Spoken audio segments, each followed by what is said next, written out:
And for that, I'm going to demand that I'm a 25% owner.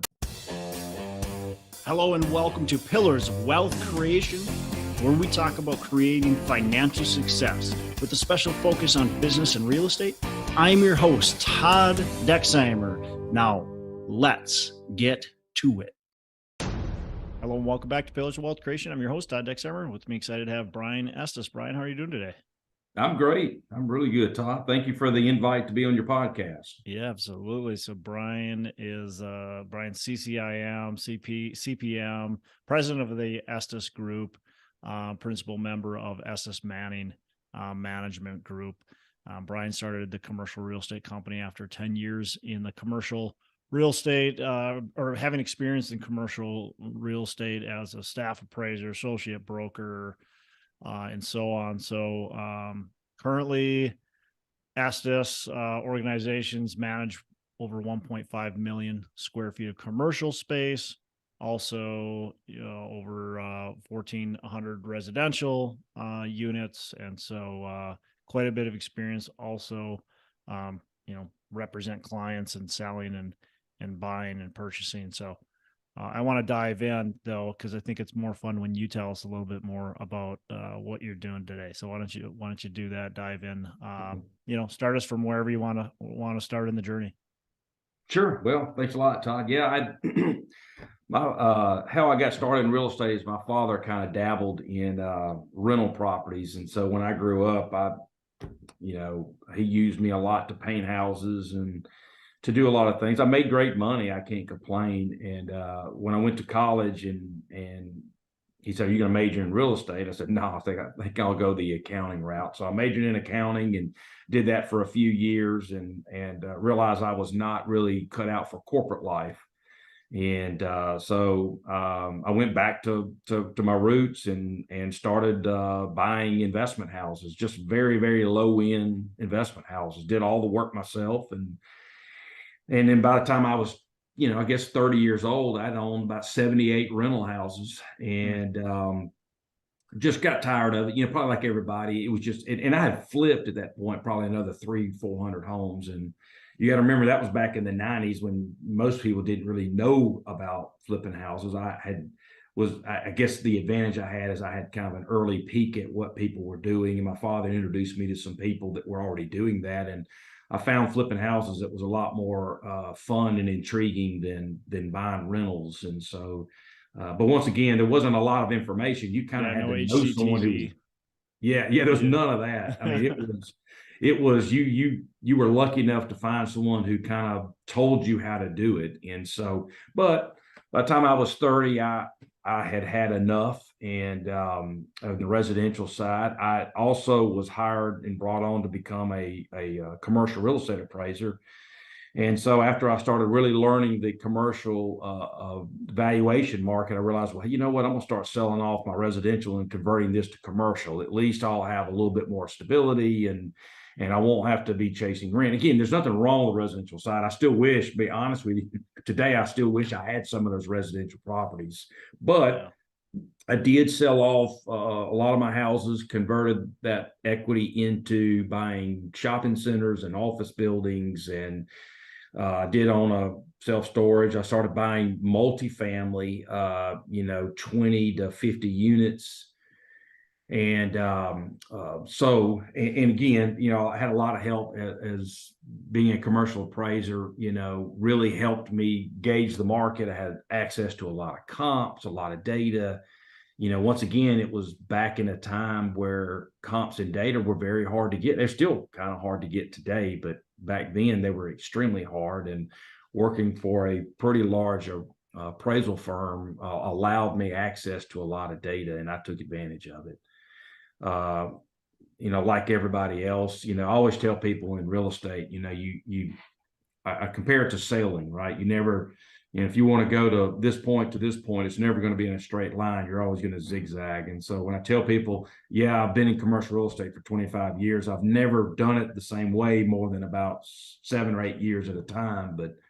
But after I was a commercial appraiser for about 10 years, I had accumulated a decent amount of assets, and I just decided to give the appraisal career up because I was spending more time dealing with my own properties than doing appraisal work. And so that led me to, I hired a property manager and a leasing agent. And before you know it, I was helping other people buy and sell their investment properties, big shopping centers, big office towers. And then people kept asking me, well, you're already managing your own assets. Why don't you just manage some of mine? And then that led into third party management. And before you know it, I had a full on third party property management and brokerage company. And I never really intended to be that. I really just intended to keep buying and selling my own assets. But I realized, I was making $100,000 selling and buying other people's property. And I thought, man, this is pretty good money. I don't even have to put my name or go to the bank, borrow any money. And anyway, so I still do a lot of work for myself, and I still buy assets and sell assets for myself. But we did take on much more of a third party brokerage and third party management company. So that's really, honestly, as hot as the market's been over the last couple of years, that's primarily what I focused on, because as an investor, I'm much more of a value added investor. I like buying things that are broken and fixing them, whether it be, occupancy issues, expense issues, capital improvement issues. And there's just been very little of it. The pricing has been such that I just couldn't see enough return. And so we've been focusing much more on the third party brokerage world and the management. But I think that's changing. And what I've really been doing over the last 6 to 12 months is aligning myself with some very cash heavy partners, investors, that when the timing is right, we'll be able to bring our money to the table along with theirs and start hopefully buying assets that are having problems. And been doing some private money lending. I wanted to put my equity to work rather than just leaving cash sitting on the sidelines. So I have been doing some private money lending to some flippers and some guys that were building short-term rentals in the Florida Panhandle. And so I've had a lot of money cycling through down there. But all that has stopped, and all my money has been returned at this point, because even that short-term rental market in the Panhandle of Florida has come to a halt with construction pricing and interest rates. And Right. so right now I'm sitting on money waiting for deals, probably like a lot of other people. Yeah, I think there's definitely a decent amount of that, and there's a lot of people that wish they had money right now to be able to buy potential deals that are coming. You've been in the market a long time. When was the first property you bought? What year was it? 96. 96. Okay, so you missed the early 90s kind of I did. market downturn, but you've seen the market go up. You obviously went through the mid 2000s where you saw the market tumble. I mean, completely implode. And now you're thinking, hey, there's going to be some opportunities. What makes you think that there's opportunities now? We've seen an amazing run up. You've missed out on probably a lot of equity build by not buying these last couple of years, but you also potentially missed out on and dodged some bullets that might be coming. So what makes you think that, hey, this might be some opportunity coming up? Yeah. Well, and you hit the nail on the head. I have missed some run up over the last 3 years, because I had contemplated the market really turning down in late 2019. I really felt like we were getting ready. And then, of course, when COVID happened, of course, I think everybody was, it was certainly a black swan event. So I don't think anybody could have predicted that. But, with all the free money that everybody got, that created this run up that we've had just in the last 2 to 3 years. But one of the things that I've noticed, being in real estate as long as I have, is that everything cycles through, and the people who get hurt the worst when the cycle's down are the people who bought within 24 months of the cycle turning down. Mm-hmm. And what happened to me in 2008 and 9 is what's going to happen to a lot of other people. You're going to have what I call dead equity. And dead equity is when you're stuck in a project. You have enough equity not to have the banks breathing down your neck, but you don't have enough equity to access it either, and you're not cash flowing. So you're kind of stuck. And that's kind of what happened to me in 2008. I had good projects, decent projects. They weren't cash flowing because we had occupancy issues. We had, expense issues, Yep. people were going out of, I mean, Yep. I used to tell people at one time I had, I think, 9 mortgage brokerage companies in all of my assets. And in 1 year, 8 of those 9 went out of business. Yeah. And, So now you're losing I, all those but tenants. guess what? I mean, I tell people all the time, in the banks, and I had, believe it or not, I had a lot of liquidity in 2008 and 9. And a lot of it was because all the money I had made in 6, 7, and I say I don't spend a lot of money. It's all relative, but what happened to me is every time I had a note that came due, the banks wanted me to buy my note down, 10% principal reduction. So if I had $1 million loan come due, they wanted 100 grand. And then my next loan came due 9 months later, they wanted, $50,000. And before you know it, my liquidity was just going down, down and down and down. And some people can say, well, that was great. You had money and the banks didn't foreclose on you and they worked with you and all this kind of stuff. But I didn't have a lot of money to go take advantage of real estate projects that are being bought at 50 cents on a dollar. And I think that's going to happen to a lot of people over these next 2 or 3 years. They're going to look on their balance sheet and they're going to say, oh my God, I'm worth $10 million or $15 million or whatever it is. But when this real estate market turns on them, they're going to realize that that's all they have is a nice balance sheet. They don't have any real liquidity to go take advantage of the market. Dead equity, again, is what I call it. So, Good points. I mean, obviously cash is king, and right now a lot of people are going, well, I don't want cash because inflation is roaring. Yeah. Or is there anything what are you placing your cash in that's still liquid? But man, I mean, obviously banks right now you're nervous about too. So I get it. Yeah. Look, I got my bank statement last month and I mean, I literally had to do a double take on the amount of interest I earned because I mean, it was so funny. It was like, I mean, even my controller said, this is the first time I think I've actually booked interest on your money market accounts. I mean, I'm not sure I've done that. And, any significant way, it caught him off guard as well. And so, but I was doing private money lending for the last year or two as a way to keep my cash active, but also keep it in a short-term play because I was first lien holder and all my loans were 6 months to a year due. Were you doing that on I was making anywhere from 9 to 11%. So I felt like, I mean, man, that's a short-term play, good interest. But right now I'm sitting on cash, a lot of cash, and it's not in play. But what I tell myself is what I'm missing right now, or what's getting me on inflation right now, I'm going to make up for it when that money is finally put in play. If that money starts making 30% returns annually over a 5-year period because I'm picking up real estate in the next couple of years, then I'll more than make up for what I'm losing having cash in an inflationary market. Yeah, and obviously depending on where the market goes, what the opportunity looks like. I mean, that 30% could be 50, could be 100%. I mean, absolutely. You look back at 2008 and obviously you said you didn't have a lot of capital to buy, which bummer, right? Because there was some great deals. That's when I started to buy, and it was amazing. And I was just a small little fish, and I wish that you look back and you're like, man, I wish I had a million or a couple million or 5 million, to buy back then, because it would have been a different story. But I mean, it was a gold mine. I mean, I literally watched clients of mine who did survive and had plenty of cash.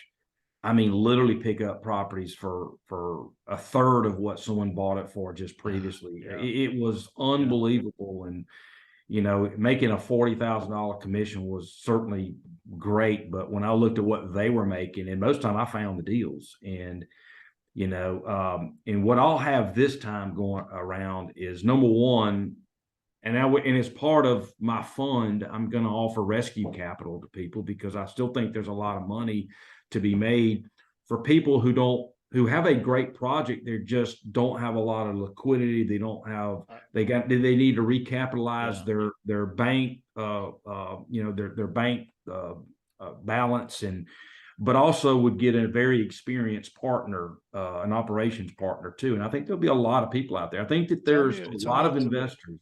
Tell me a little bit more about what that looks like, because I think that's a term we're going to use quite a bit moving forward. Nobody really thought about it up until just now. I've been starting to talk a little bit about it too. Tell me about what that looks like. Rescue capital, like give me a scenario. Sure. Well, let's just say, let's take multifamily. I think I would venture to say more than 50 to 70% of the multifamily buyers that have bought in the last 5 years probably have never seen a down market. They've only seen the cap rate compression. They've only seen the good side, rental increases. I mean, there's the other side of this coin, and the other side of this coin is I believe is about to come to fruition, and that is decreasing rental rates, increasing vacancies, the need to recapitalize the project. And what happens to projects when they start getting short on cash is you stop spending money on capital improvements. You start cannibalizing vacant units. And so, in other words, for you to be able to rent these 5 units, you need stoves. This stove is down, this AC's down. We'll just take it from these other units that are in much worse condition. And man, I used to see apartment complexes that would have 5 to 10% of what I call cannibalized units in their on their rent roll. In other words, that they just, when they need something because they're short on cash, they just take it from another vacant unit. And that just starts the trend. And the trend is guess what? The roof needs to be replaced. Well, instead of replacing it, you just patch it, and throw the blue tarp on top of it. Exactly. And so what's going to wind up happening over a 2 or 3 year period of doing that, you're going to back these owners are going to back themselves in a corner, realize, I actually have a viable property, but we don't have any money. We don't have a lot of cash. But if we had it, we could replace the roof. We could get these down units up and operational. And guess what? They want to go to the bank. The bank's like, no. I mean, you kind of were over leveraged from day one, right? I mean, you bought at the top of the market, and now there's a revaluation, and so there's just a lot. I think they're stuck, whereas somebody like myself could come in and say, all right, I'm going to recapitalize this property. I'm going to buy your note down to where it's a reasonable debt level. I'm going to put in money so we can replace the roof. We can get these units that are not operational back up in operation. And for that, I'm going to demand that I'm a 25% owner. But what you're going to do is you're going to be able to recapitalize this project and start cash flowing again. And so not only would someone be able to get equity from me, they would be able to get an operating partner who understands operation, who understands how to turn a property around. And let's face it, most of what people have had to do over the last 5, 6, 7 years were not really turning properties around. It was an upmarket. Values were increasing automatically and rates were increasing. And that's just a much different environment than what people are going to see, I believe, going forward over the next 2 or 3 or 4 years. Yeah. Yeah. It'll be interesting to see what'll happen. But I think that rescue capital, if things do go the way you're talking about going, that rescue capital could be a really big thing, a big market, quite frankly, to get people out of that sticky situation. The banks don't want to take these properties back. People don't want to lose their properties. They got investors' capital in them, all kinds of stuff. And so if new capital can come in, inject, make this a successful property as the market starts to lift again, everybody wins. And obviously the rescue capital is going to want some equity. Sure. They're going to want some profit. That's just how it is.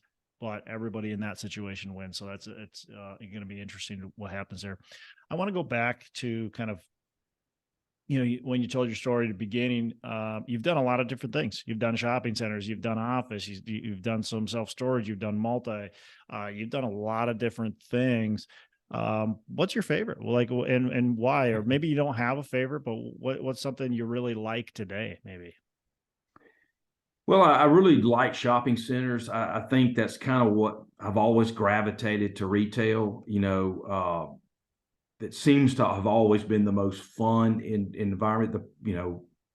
I love strip retail. I think there's no better investment than a 10, 15,000 square foot strip retail on a good corridor. It just seems like there's always in demand. The larger retail projects that I used to enjoy, some of those I've owned, some of them we've managed, or we've partnered with another developer, a lot much larger developer.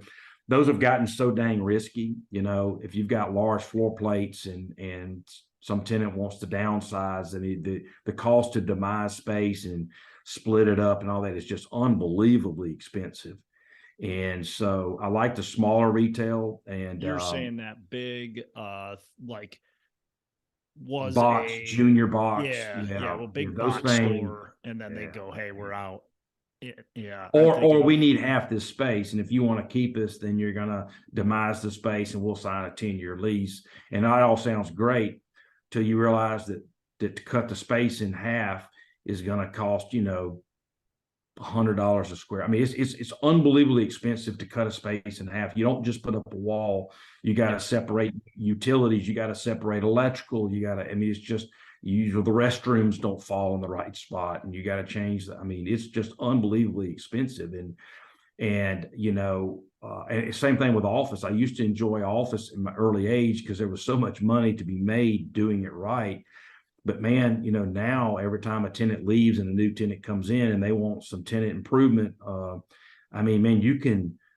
watched office owners, including myself, you'll pay down your note 5 years and you'll think, man, I'm getting some equity in here. And then you'll have a new tenant move in. You got to go to the bank and go borrow $200,000 to go put money into the tenant space to get you a lead. And it seems like you're always 2 steps forward, 1 step back with office. And that I've not owned real office, but that's what's made me nervous. I've analyzed several office deals, and I look at that and I go, man, nobody's taking into account these tenant improvements that are gonna come up, and what happens when this tenant leaves and I got to spend a bunch of money. Man, where am I going to get that cash flow? Where am I going to get that from?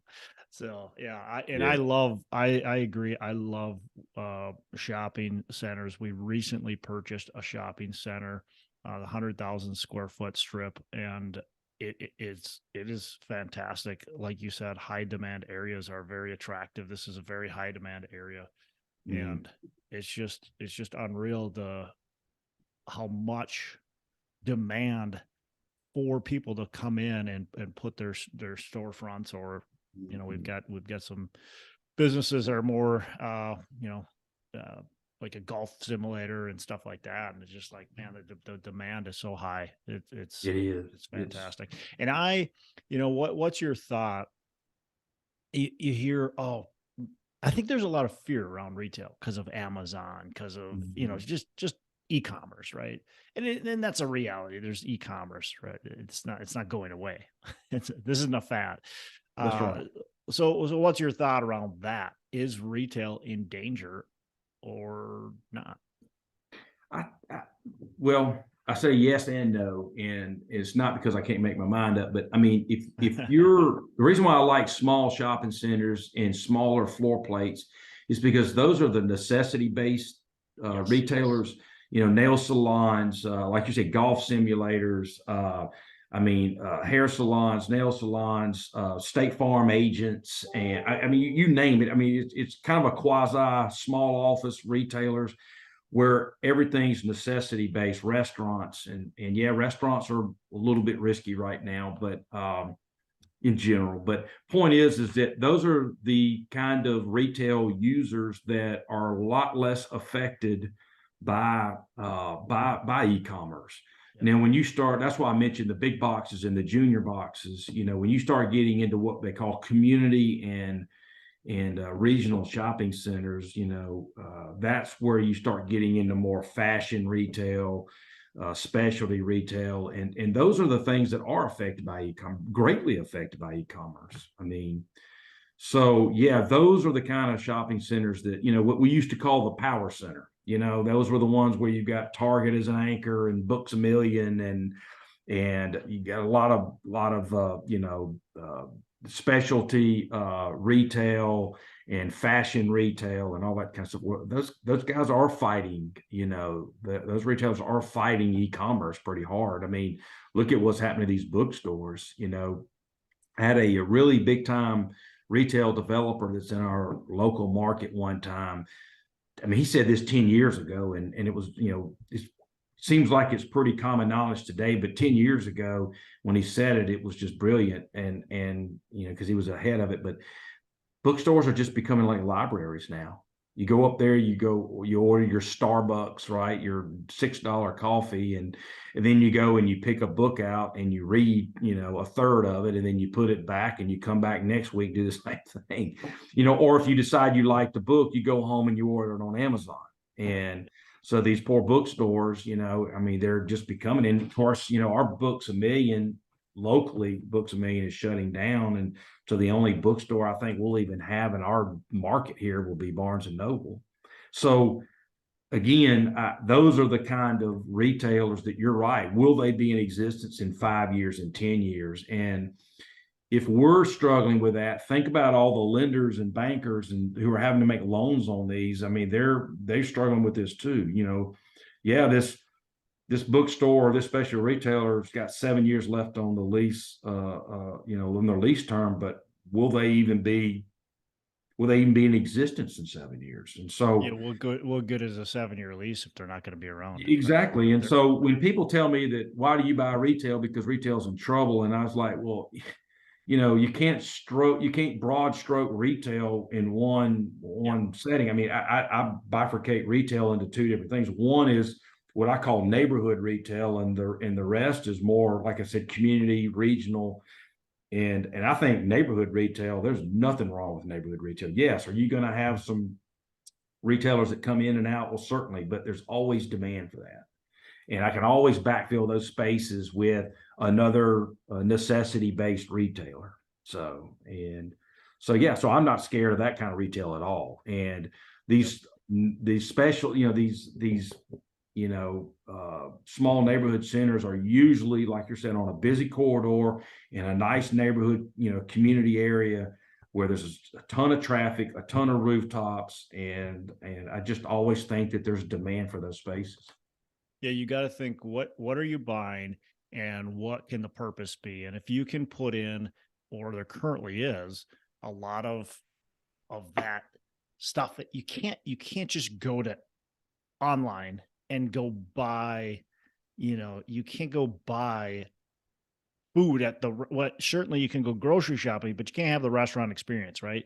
We have, it's called X Golf. They just put a place in our retail. You can't go online and play a virtual golf. Like, you can't do that. You can play video games, but that's a little different than swinging the club, right?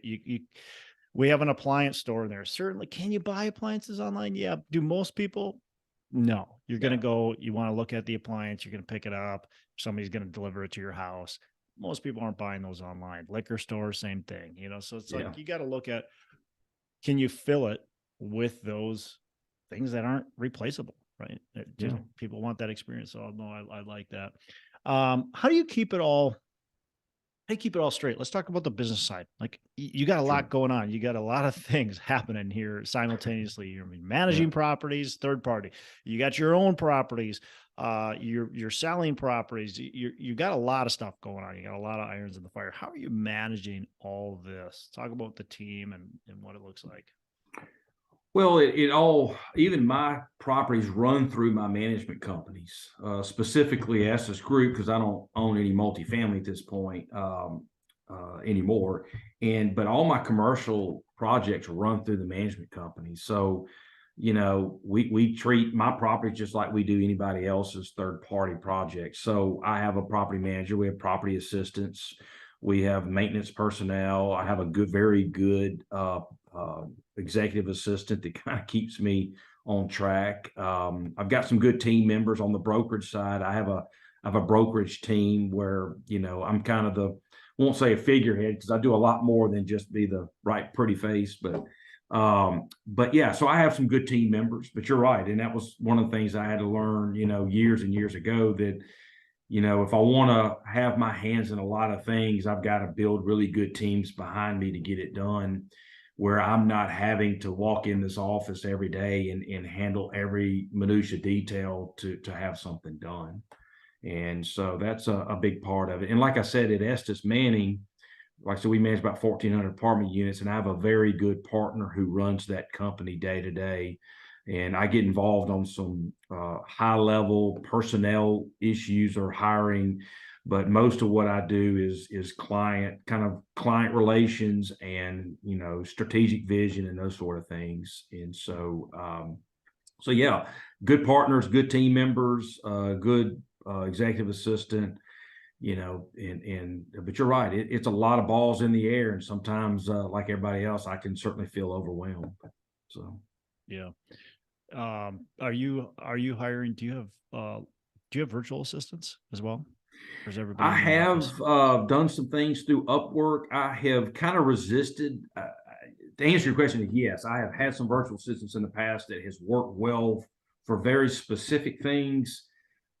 But I'll just be honest with you. I like having my assistant, in my office, where if I need something done, I can I can walk down the hall and get it done. So I have used Upwork in some other um, virtual, I guess, outsourcing of certain projects, and that works very well, especially if we have special projects that I think would take some of my team members away too much from what they're doing day to day. We'll send it through Upwork or some other things. But yeah, I've used virtual, but it's very specific to certain projects. Yeah. Yeah, So, definitely. All right, let's shift gears. What's a mistake that you've made, and how can you teach something to our listeners? mistake. Well, I made a lot of mistakes on the hiring side of things. I know not everybody on this call probably has employees or hires, but not hiring fast enough, number one, and not firing fast enough would probably be a big part. Not hiring the right people is a big mistake I've made. In other words, you want to hire people and you think they're going to do good, but you got to hire people who are hungry. Real estate, I don't care how smart you are, real estate's for doers. I mean, this industry is made for people that didn't necessarily make straight A's in school, and but they love doing something. I was never accused of being the smartest guy in school, but dang it, when I wanted to do something, I just went out there and did it. And so when I hire people, I like to bring people that have desire and hunger, and that trumps to me what they made on their GPA any single day. Yes. Um, but I'll tell you this: in the real estate investment world, some of the mistakes I've made is not researching markets enough to where I can make quicker decisions, because good to great opportunities don't last very long in the real estate market. So if you're not prepared to pull the trigger fast, if you're not prepared to recognize a great deal, then you're going to miss it. Yeah, I couldn't agree more. I mean, and if you think you've got a great deal, but you haven't looked at the market, don't be stupid and buy it, because if even the greatest looking deal can be a horrible deal if you buy it in the wrong location, the wrong submarket, whatever it might be. That can be a horrible deal, even though it looks so good on paper. Yep. So good on paper. Anything can look amazing on a sheet of paper, but yeah, I think that's so important. You understand how you are going to do the research. Research the markets. If you got to have a team to do it, if you're big enough, have a team that does that. But yeah, you have to be able to research, and you have to be able to dive in quick, and you have to get I think doing it prior to, these opportunities even coming about. Once you see the opportunity, if it's a great deal, it's probably gone if you haven't done the research already. Yep. Oh yeah. Yeah. They don't last long. Really great deals just don't last long. And so if you don't understand the market, or you don't understand the market enough to recognize it's a great deal, then someone else is going to pick it up. And that's another good point. If you Mhm.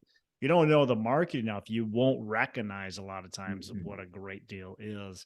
Yeah. I can think back when I was, younger, buying properties, and I'm sitting here avoiding some of these properties that were more expensive because they were in a different submarket. But looking back, I'm like, man, that was a fantastic deal in that submarket, even though it would have cost me, 3 times what the other property that I ended up buying. That submarket was so much better that it would have made me way more money. Well, and since we were talking about, small shopping centers, I passed on 2 really good shopping centers about 10 years. Well, this was before 2008. So this is good Lord, that's 13, 14 years ago.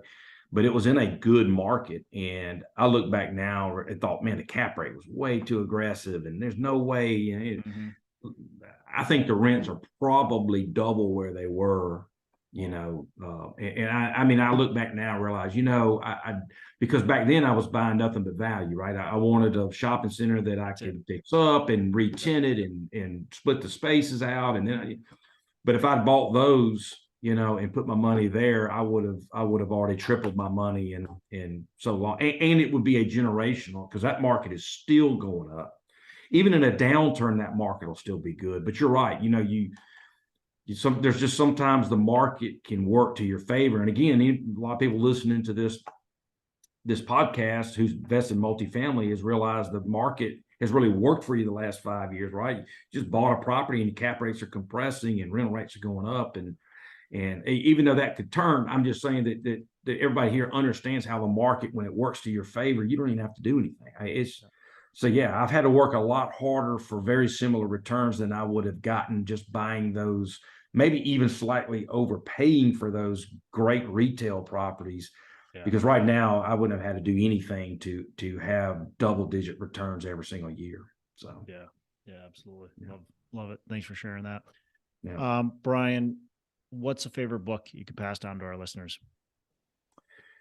The One Thing by Gary Keller, I thought was fantastic. I'm not going to mention Rich Dad, Poor Dad, because I think everybody mentions that book, but I don't, that would obviously be on my top list. But The One Thing helped me a lot because I think at the time that I read the book, man, like you just talked about earlier, I had a lot of balls in the air, and that book really helped me to realize that, I need to wake up every day. And my one thing is looking for opportunities, whether it be brokerage. You say that I have a lot of hands and and I do, but the one common thing that I do for all the entities and all the things that I do is I'm the opportunity guy. I look for opportunities. Is that opportunity something to invest in or be a broker in or send it to my management company or whatever? So I like going out, doing client acquisitions, big business development kind of stuff, and just looking for opportunities. That's kind of my one thing. And so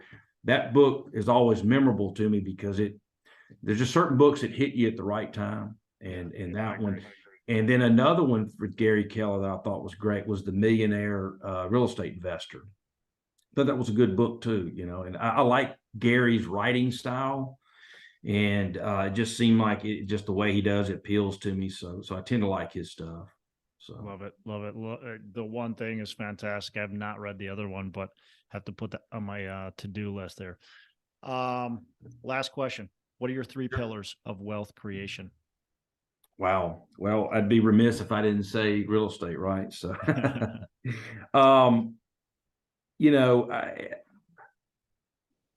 I think that, and I don't know how many GoBundance people that you've had on this call, but GoBundance is a mastermind that I'm a part of. And you can, of course, anybody listening can go to GoBundance. I think it's gobundance.org. I'm not sure. It's a mastermind group, and there's certainly a lot of people are in real estate in that mastermind. But passive real estate, and the reason why I brought that up is that there's 2 kinds of income. There's what we call horizontal income and vertical income. And vertical income is the income that you receive from working day to day, right? It could be a job, it could be a lot of things. Horizontal income would be more commonly referred to as passive income. So obviously, passive income is great on wealth creation. And everybody talks about passive income, and there's no doubt once you become financially free is when you have enough passive income to meet all of your needs. But I tell people, especially the ones in their 30s and their 40s, and because I'm 53, and of course I'm still young compared to a lot of people in this business, but don't forget that you can build a lot of wealth with your vertical income, with your active income too. And people ask me all the time, man, you just must have snowballed your wealth and all this kind of stuff using your passive income. I said, that's actually not true.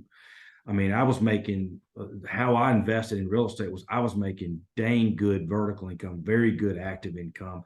So I don't want that to just go unnoticed that, how you can really acquire real estate is figure out how you can make, more active income, how you can pay your expenses and still have a lot of money left over to invest, because that's going to make a huge impact in a long period of time. If you go 10 years and you've got an extra 50,000, 75,000, or 100 or more to invest every single year, then that will snowball on itself. So, yeah. So, all right. So we got real estate. We got your vertical business. income. I would say your business. I mean, don't forget. I guess that's how I got on the vertical income. I mean, businesses are a great way to build wealth, and eventually you can step out of the business or sell the business or whatever. It doesn't have to just be real estate, and it doesn't even have to be a real estate business. So it can just be a business you can get someone to run where you make passive income. You got to give me three pillars. Yeah, golly.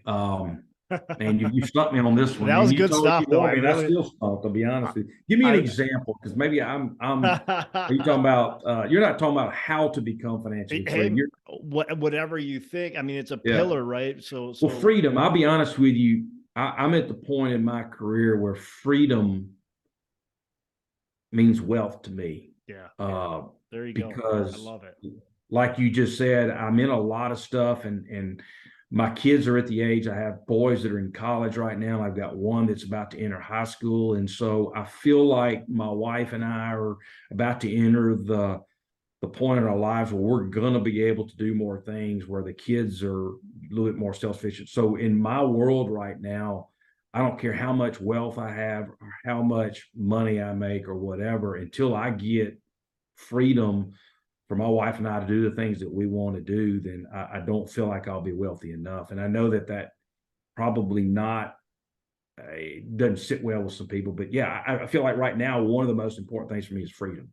So until I get that, I don't think I feel like I've reached any real significant wealth in my life until I get my freedom. So I'm holding you to this. This is two now. Yeah. Okay. Freedom was great. Business or real estate was fantastic. So we got to have one more. Oh, I gotta have one more. Boy, you putting. I should have had an extra cup of coffee. No, you got to be ready though. I'll say this: give back. Yeah, give back. I think giving back. Does that mean mentoring some people? I do prison ministry work through our church, and I don't do enough of it.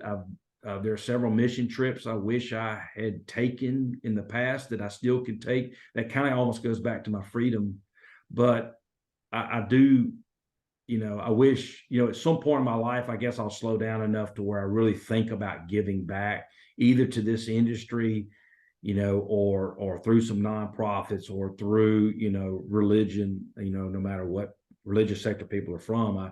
I think almost everybody's religion has some form of giving and giving back. And so, yeah, I think that is a sign of not just wealth, but that's a sign of appreciation for what you've been able to accomplish in your life.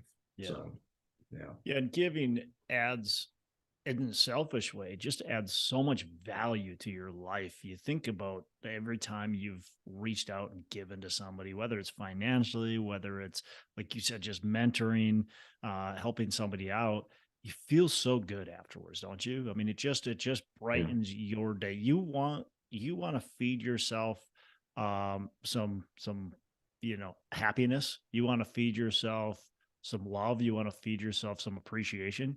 Just go help somebody.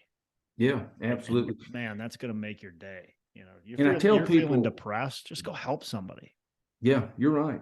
And I tell people all the time, and I think real estate people, and probably most people listening to your podcast are probably real estate people. And I've been doing this for 28 years now, and we've been burned by so many people, and we've all owned multifamily or housing and all that kind of stuff. And I feel like sometimes when you're in real estate, you get a very jaded view of people, where maybe someone who's been an accountant their whole life or whatever, it doesn't see a lot of side of people that maybe we see, because we deal with people and where they live and their kid.